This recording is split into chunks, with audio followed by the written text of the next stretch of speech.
Good morning students. ഇന്ന് നമ്മൾ module 4ലേക്ക് start ചെയ്യാണ്. മൊഡ്യൂൾ 4 എന്ന് പറയുന്നത് കമ്പാരിറ്റീവ്ലി വലിയ 3 ടോപ്പിക്കുകളാണ് യഥാർത്ഥത്തിൽ ശരിക്കും ഉള്ളത്. വേണമെങ്കിൽ നമുക്ക് 4ആയിട്ട് ഡിവൈഡ് ചെയ്യാം. അതിൽ ആദ്യത്തെ ടോപ്പിക്കാണ് ഞാൻ ഇന്ന് എടുക്കുന്നത്. കമ്പാരിറ്റീവ്ലി വലിയ കുഴപ്പമില്ലാത്തൊരു മൊഡ്യൂളാണ്.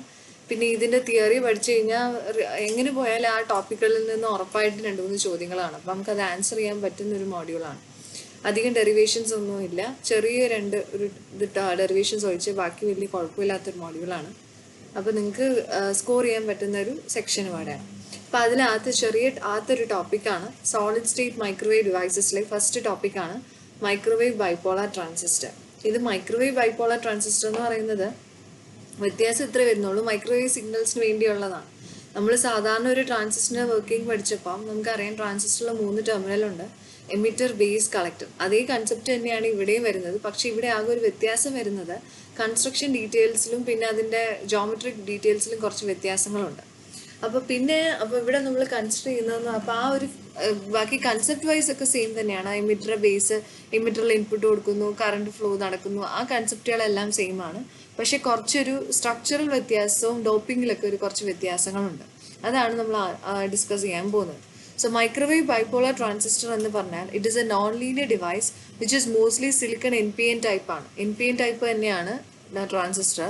It can operate up to 5 GHz. അപ്പോൾ ഈ റേഞ്ച് ഓർത്തിരിക്കണം. 5 GHz വരെയുള്ള സിഗ്നൽസിന് വേണ്ടിയാണ് നമ്മൾ ഈ മൈക്രോവേവ് ബൈപോളാർ ട്രാൻസിസ്റ്റർ യൂസ് ചെയ്യുന്നത്.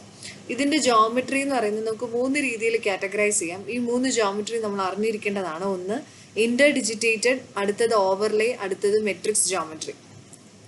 അപ്പോൾ ഇതിലെല്ലാം നമുക്ക് these geometries have inside emitter area to overcome transit time limitations. അതായത് ട്രാൻസിറ്റ് ടൈം ലിമിറ്റേഷൻസ് എന്ന് പറയുമ്പോൾ ട്രാൻസിറ്റ് ടൈം എന്ന് പറഞ്ഞാൽ നമുക്കറിയാം ഒരു ഇലക്ട്രോൺ എമിറ്ററിൽ പോയി കളക്ടർ വരെ എത്തുന്ന ആ ഒരു ടൈമാണ്. അപ്പോൾ ആ ട്രാൻസിറ്റ് ടൈം ഒരുപാട് കൂടിക്കഴിഞ്ഞ് കഴിഞ്ഞാൽ അത് ട്രാൻസിസ്റ്ററിൻ്റെ വർക്കിങ്ങിനെ എഫക്റ്റ് ചെയ്യും. അപ്പോൾ അതുകൊണ്ട് തന്നെ അതിനെ ഓവർകം ചെയ്യുന്ന, അതായത് ആ ട്രാൻസിറ്റ് ടൈം ലിമിറ്റേഷൻസ് ഓവർകം ചെയ്യുന്ന രീതിയിലാണ് ഇതിൻ്റെ കൺസ്ട്രക്ഷൻ പോയേക്കുന്നത്.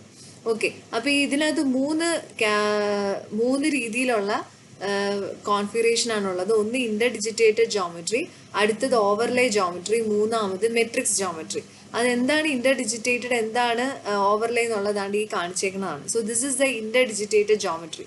അതായത് നമ്മളിപ്പോൾ ഇവിടെ പറയുന്ന സ്ട്രക്ചർ ഓഫ് മൈക്രോവേവ് ബൈപോളാർ ട്രാൻസിസ്റ്ററിൽ പറയുന്നതാണ് 3 എണ്ണം. ഒന്നെന്ന് പറയുന്നത് this is the interdigitated geometry, ഇതെന്ന് പറയുന്ന ഓവർലേ ജോമെട്രി, ഇതെന്ന് പറയുന്ന മെട്രിക്സ് ജോമെട്രി. അപ്പോൾ ഇതിൻ്റെ ആ സ്ട്രക്ചർ, ആ അറേഞ്ച്മെൻറ്റിൻ്റെ അനുസരിച്ചാണ്. ഇതിനെല്ലാം എമിറ്റർ ആണ് മെറ്റലൈസേഷൻ, അതായത് ബേസ് എമിറ്റർ വരും. അത് കഴിഞ്ഞ് ഇതിനകത്തെല്ലാം P+ ബേസ് ഡിഫ്യൂഷൻ ഉണ്ട്. പിന്നെ ഈ ഇന്റർ ഡിജിറ്റേറ്റഡ് എന്ന് പറഞ്ഞാൽ കയറി ഇരിക്കുന്നത് ഇതിൻ്റെ സ്ട്രക്ചർ വെച്ചാണ്. അതാണ് ഈ കാണിച്ചേക്കുന്നതാണ് ഇത് എമിറ്റർ. എമിറ്ററിൻ്റെ അറേഞ്ച്മെൻറ്റിനനുസരിച്ചാണ് ഇതിൻ്റെ ഓരോ വ്യത്യാസം വരുന്നത്.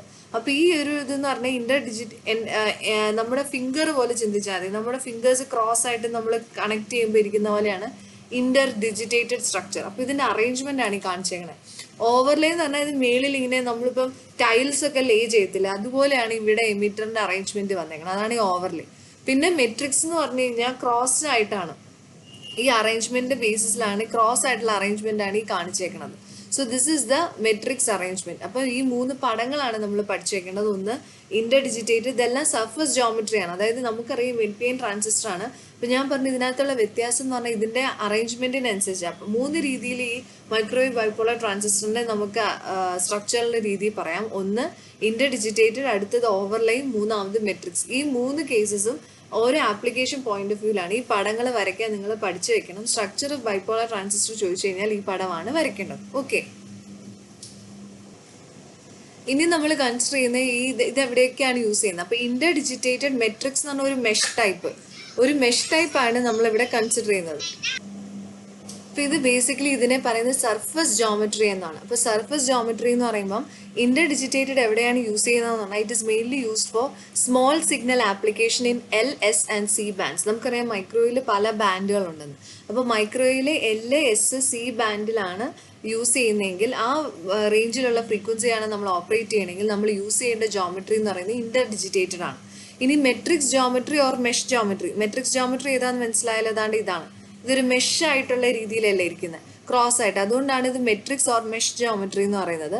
ഈ മെഷ് ജോമെട്രി നമ്മൾ യൂസ് ചെയ്യുന്നത് മെട്രിക്സും ഓവർലേ രണ്ടും യൂസ് ചെയ്യുന്ന as power devices in UHF and VHF region. ഇത് ഓർത്തിരിക്കണം. നോട്ട് എഴുതാം, എക്സ്പ്ലെയിൻ ചോദിക്കുമ്പോൾ നമുക്ക് 2-3 പോയിന്റ്സ് ഇത് മാത്രമേ ഉള്ളൂ പറയാൻ. അപ്പോൾ ഇതിനകത്ത് മെട്രിക്സിലെ എമിറ്റർ ഗ്രിഡ് ആയിട്ടാണ് ആക്ട് ചെയ്യുന്നത്. മറ്റേത് ഓവർലൈൻ ആണെങ്കിൽ എമിറ്റർ ലേ ചെയ്തേക്കുവാണ്. ഇന്റർ ഡിജിറ്റേറ്റ് എന്ന് പറഞ്ഞാൽ ഇടയിൽ കയറ്റി വെച്ചേക്കുവാണ് എമിറ്റർ. ആ സ്ട്രക്ചറിന്റെ രീതിയിലാണ് ഇതിനകത്ത് ഓരോ വ്യത്യാസം വരുന്നത്. അതിൽ ഇന്റർ ഡിജിറ്റേറ്റഡ് നമ്മൾ യൂസ് ചെയ്യുന്നത് LA, S and C ബാൻഡ്സിലാണെങ്കിൽ മെട്രിക്സ് ജോമെട്രി നമ്മൾ യൂസ് ചെയ്യുന്നത് മെട്രിക്സും ഓവർലേ സ്ട്രക്ചേഴ്സും നമ്മൾ യൂസ് ചെയ്യുന്നത് UHF ആൻഡ് VHF ബാൻഡിലാണ്. ഓക്കെ, ഇപ്പം നമ്മൾ പറഞ്ഞ പോലെ തന്നെ ഈ ഇന്റർ ഡിജിറ്റേറ്റഡ് ആണ് സ്മോൾ സിഗ്നൽ സ്മോൾ പവർ ആപ്ലിക്കേഷനിൽ യൂസ് ചെയ്യുന്നു. ഓവർലേ എന്ന് പറയുന്നത് കൂടുതലും സ്മോൾ പവറിന് വേണ്ടിയാണ് യൂസ് ചെയ്തേക്കുന്നത്. പിന്നെ നമ്മൾ ജനറലി NPN ട്രാൻസിസ്റ്റർ അല്ലെങ്കിൽ NPN സ്ട്രക്ചർ മൈക്രോവേവ് ബൈപോളർ ട്രാൻസിസ്റ്ററിൽ യൂസ് ചെയ്യുന്നത് എന്തുകൊണ്ടാണെന്ന് ചോദിച്ചു കഴിഞ്ഞാൽ because the electron mobility greater ആണ് than the hole mobility. Okay, ഇനി നമുക്കിതിൻ്റെ ബേസിക് കൺസ്ട്രക്ഷനിലേക്ക് വരാം. അതായത് ഒരു മൈക്രോവേവ് ബൈപോളർ ട്രാൻസിസ്റ്ററിൻ്റെ കൺസ്ട്രക്ഷൻ അത് നമുക്ക് ഈ പടം വെച്ച് തന്നെ മനസ്സിലാക്കാവുന്നുള്ളതേ ഉള്ളൂ. നമ്മൾക്കറിയാം എമിറ്റർ, ബേസ്, കളക്ടറാണ് ലോവർ വരുന്നത്. ഇത് രണ്ടും ബേസ്, ഇത് എമിറ്റർ. അപ്പോൾ ആദ്യം ഒരു epitaxial N layer is grown over a low resistivity N+ silicon substrate. ഇതാണ് N+ സിലിക്കൺ സബ്സ്ട്രേറ്റ്. ആദ്യം ഒരു N+ സിലിക്കൺ സബ്സ്ട്രേറ്റിന്റെ മേളിൽ ഒരു എപ്പിറ്റാക്സിയൽ ലെയർ ചെയ്യുന്നു. ആദ്യം ബേസ് എന്ന് പറയുന്നത് ആദ്യം തുടങ്ങുന്നത് ഒരു N+, അതായത് N+ എന്ന് പറഞ്ഞാൽ N കൂടുതലുള്ള സിലിക്കൺ സബ്സ്ട്രേറ്റിലേക്ക് അതിന്റെ മേളിൽ ഒരു N ടൈപ്പ് എപ്പിറ്റാക്സിയൽ ലെയർ നമ്മൾ ഗ്രോ ചെയ്യുന്നു. എന്നിട്ട് അത് കഴിഞ്ഞിട്ട് അതിലേക്ക് P type, then a P region is diffused forming the base and N+ layer is diffused over the P region to form the emitter. അതായത് ആദ്യം ഒരു N+ സിലിക്കൺ സബ്സ്ട്രേറ്റ്, അതിൻ്റെ മേളിൽ ഒരു എപ്പിറ്റാക്സിയൽ ലെയർ, അത് കഴിഞ്ഞ് നമ്മളൊരു P ടൈപ്പ് ഡിഫ്യൂഷൻ പ്രോസസ്സ് വഴി P ടൈപ്പ് ലെയറിന് ഡിഫ്യൂസ് ചെയ്യും. ഈ P ടൈപ്പ് ലെയർ ആണ് ബേസ് ആയിട്ട് ആക്ട് ചെയ്യുന്നത്. ഇനി അതിനകത്തോട്ട് ഒരു N+ ലെയർ ഡിഫ്യൂഷൻ N+ ലെയറും കൂടെ നമ്മൾ ഡിഫ്യൂസ് ചെയ്യും.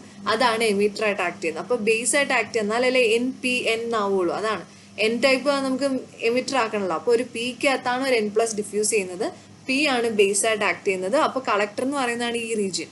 അതെന്ന് പറയുന്ന ഒരു സബ്സ്ട്രേറ്റിന്റെ മേളിൽ എപ്പിറ്റാക്സിയൽ ലെയർ. അപ്പോൾ ഈ പടം ഓർത്തിരിക്കണം. ഇതാണ് കൺസ്ട്രക്ഷൻ ചോദിക്കുമ്പോൾ എഴുതേണ്ടത്. ഇപ്പം നമുക്കറിയാവുന്ന പോലെ ഇനി ബാക്കിയെല്ലാം സിമ്പിളാണ്. ഇത്രയേ ഉള്ളൂ കൺസ്ട്രക്ഷൻ വരുന്നത്. ബൈപോളർ ട്രാൻസിസ്റ്ററിൽ നമ്മൾ പറയുന്ന പോലെ 3 ടെർമിനൽ ആണുള്ളത്. 3 ടെർമിനൽ എന്ന് പറയുന്നത് ഏതൊക്കെയാണ്? എമിറ്റർ, ബേസ്, കളക്ടർ തന്നെയാണ്. എമിറ്റർ ആണ് നമ്മൾ എന്തായിട്ട് ആക്ട് ചെയ്യുന്നത്? ഇൻപുട്ട് ആയിട്ട് ആക്ട് ചെയ്യുന്നത്. കളക്ടർ ആണ് ഔട്ട്പുട്ട് ആയിട്ട് ആക്ട് ചെയ്യുന്നത്. നമ്മൾ പഠിച്ച പോലെ തന്നെ എമിറ്റർ ഹെവിലി ഡോപ്ഡ് ആണ്. അതുകൊണ്ട് തന്നെ അതിന് area of cross section moderate ആയിരിക്കും. ബേസ് എന്ന് പറയുന്നത് ലൈറ്റ്ലി ഡോപ്ഡ് ആണ്. അതുകൊണ്ട് തന്നെ അതിൻ്റെ ഏരിയ ഓഫ് ക്രോസ് സെക്ഷൻ വളരെ തിന്നായിരിക്കും.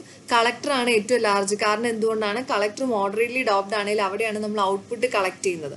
അപ്പോൾ നമ്മൾ സാധാരണ ട്രാൻസിസ്റ്റർ വർക്കിംഗ് പറയുന്ന പോലെ തന്നെ ക്യാരിയേഴ്സ് എമിറ്ററിൽ വന്ന് ബേസ് വഴി ട്രാവൽ ചെയ്ത് കളക്ടറിൽ വന്ന് കളക്ട് ചെയ്യുന്നു. റീകോമ്പിനേഷൻ നടന്നാണ്. ഇവിടെ ഇതേ രീതി തന്നെയാണ്. ഇപ്പോൾ ചാർജ് ക്യാരിയേഴ്സ് എമിറ്റർ ബേസിലേക്ക് വരുമ്പോൾ എന്ത് സംഭവിക്കും? കുറച്ച് റീകമ്പൈൻ ചെയ്യും charge carriers. Remaining charge carriers എല്ലാം എങ്ങോട്ട് പോകുന്നു? കളക്ടറിലേക്ക് പോകുന്നു. അതെന്തിൽ കോൺട്രിബ്യൂട്ട് ചെയ്യുന്നു? കളക്ടർ. അതായത് സാധാരണ നമ്മൾ ട്രാൻസിസ്റ്റർ വർക്കിംഗ് തന്നെ നിങ്ങൾ ഇവിടെ എഴുതിയാൽ മതി. ആകെ ഒരു വ്യത്യാസം ആ സ്ട്രക്ചർ ഡീറ്റെയിൽസ് ആ പടവും നിങ്ങൾ ഓർത്തിരുന്നാൽ മതി. നോർമൽ NPN ട്രാൻസിസ്റ്ററിൽ നിന്ന് ആ സ്ട്രക്ചറിൽ വരുന്ന കൺസ്ട്രക്ഷൻ വരുന്ന വ്യത്യാസമുള്ളൂ. ബാക്കി വർക്കിംഗ് പ്രിൻസിപ്പിൾ എല്ലാം സെയിം തന്നെ. ഓക്കെ, ഇനി മോഡ് ഓഫ് ഓപ്പറേഷൻ എന്ന് പറയുമ്പോൾ മൈക്രോവേവ് ട്രാൻസിസ്റ്ററിന് 4 മോഡുകളാണുള്ളത്. ഒന്നെന്ന് പറയുന്നത് നോർമൽ മോഡ്. നോർമൽ മോഡ് എന്ന് പറഞ്ഞാൽ നമ്മൾ സാധാരണ പറയുന്ന ഒരു NPN ട്രാൻസിസ്റ്റർ നോർമൽ മോഡ് എന്താണ്? എമിറ്റർ ബേസ് ജംഗ്ഷൻ ഫോർവേഡ് ബയസ്ഡും കളക്ടർ ബേസ് ജംഗ്ഷൻ റിവേഴ്സ് ബയസ്ഡും. അതാണ് നോർമൽ മോഡ്. സാച്ചുറേഷൻ മോഡ് എന്ന് പറയുമ്പോൾ എന്താണ്? നമ്മൾ ട്രാൻസിസ്റ്ററിൽ പഠിച്ച പോലെ തന്നെ എമിറ്റർ ബേസ് ജംഗ്ഷനും കളക്ടർ ബേസ് ജംഗ്ഷനും ഫോർവേഡ് ബയസ്ഡ് ആവുന്ന കേസിലാണ് സാച്ചുറേഷൻ മോഡ്. അപ്പോൾ അവിടെ ബേസിക്കലി ഏറ്റവും ലോ റെസിസ്റ്റർ ആയിരിക്കും. ഇത് എന്തായിട്ട് ആക്ട് ചെയ്യും? ഒരു ഷോർട്ട് സർക്യൂട്ട് ആയിട്ട് ആക്ട് ചെയ്യും. അടുത്തതെന്ന് പറയുന്ന മോഡ് എന്താണ്? Cut off mode. Cut off mode എന്ന് പറഞ്ഞാൽ എന്താ? എമിറ്റർ ബേസ് ജംഗ്ഷനും കളക്ടർ ബേസ് ജംഗ്ഷനും റിവേഴ്സ് ബയസ്ഡ് ആയിരിക്കും. അപ്പോൾ ഓൾമോസ്റ്റ് ഒരു ഓഫ് മോഡ് ആയിരിക്കും. ഹൈ റെസിസ്റ്റൻസും ആയിരിക്കും. അപ്പോൾ ഈ സാച്ചുറേഷൻ കട്ട് ഓഫ് മോഡിലാണ് ട്രാൻസിസ്റ്റർ എന്തായിട്ട് ആക്ട് ചെയ്യുന്നത്? സ്വിച്ച് ആയിട്ട് ആക്ട് ചെയ്യുന്നത്. ലാസ്റ്റ് ഒരു മോഡ് എന്ന് പറയുന്നത് ഏതാണ്? Inverted active mode. Inverted active mode എന്ന് പറഞ്ഞാൽ നേരെ തിരിച്ചു വരും. എന്ന് പറഞ്ഞാൽ എന്താ? എമിറ്റർ ബേസ് ജംഗ്ഷൻ റിവേഴ്സ് ബയസ്ഡും കളക്ടർ ബേസ് ജംഗ്ഷൻ എന്താ? Forward biased. അതായത് തിരിച്ച് അങ്ങോട്ട് വരുന്നത്. ഇതാണ് ഇൻവേർട്ടഡ് ആക്റ്റീവ് മോഡ്. അപ്പോൾ ഇത്രയും ഓർത്തിരുന്നാൽ മതി. 4 മോഡുണ്ട് മൈക്രോവേവ് ട്രാൻസിസ്റ്റർ ബൈപോളർ ട്രാൻസിസ്റ്റർ. ഒന്ന് normal mode, saturation mode, cut off mode, inverted active mode. അപ്പോൾ ഇത്രയേ ഉള്ളൂ നമുക്ക് ഈ ടോപ്പിക്കിൽ പഠിക്കാനുള്ളത്. ഈ ടോപ്പിക്കിൽ നിങ്ങൾക്ക് പഠിക്കാനുള്ളത് ഇതിൻ്റെ സ്ട്രക്ചർ. അതായത് ഈ സ്ട്രക്ചർ എന്ന് പറയുമ്പോൾ 3 പടങ്ങൾ ഓർത്തിരിക്കുക. അതായത് ഏതൊക്കെയാണ്? ഇന്റർ ഡിജിറ്റേറ്റഡ് ഓവർലേ മെട്രിക് സ്ട്രക്ചർ, അത് എവിടെയാണ് യൂസ് ചെയ്യുന്നതെന്ന് ഓർക്കുക. പിന്നെ ലാസ്റ്റ് പഠിക്കേണ്ടത് മൈക്രോവേവ് ബൈപോളാർ ട്രാൻസിസ്റ്ററിന്റെ നമ്മളുടെ ഈ കൺസ്ട്രക്ഷൻ പടം ഓർത്തിരിക്കുക. പിന്നെ നോർമലായിട്ട് ഒരു ട്രാൻസിസ്റ്റർ വർക്കിംഗ് വെച്ച് പറയുക, പിന്നെ 4 മോഡും കറക്കി. ഇത്രയേ ഉള്ളൂ ഈ topic. Hope it is clear. Thank U.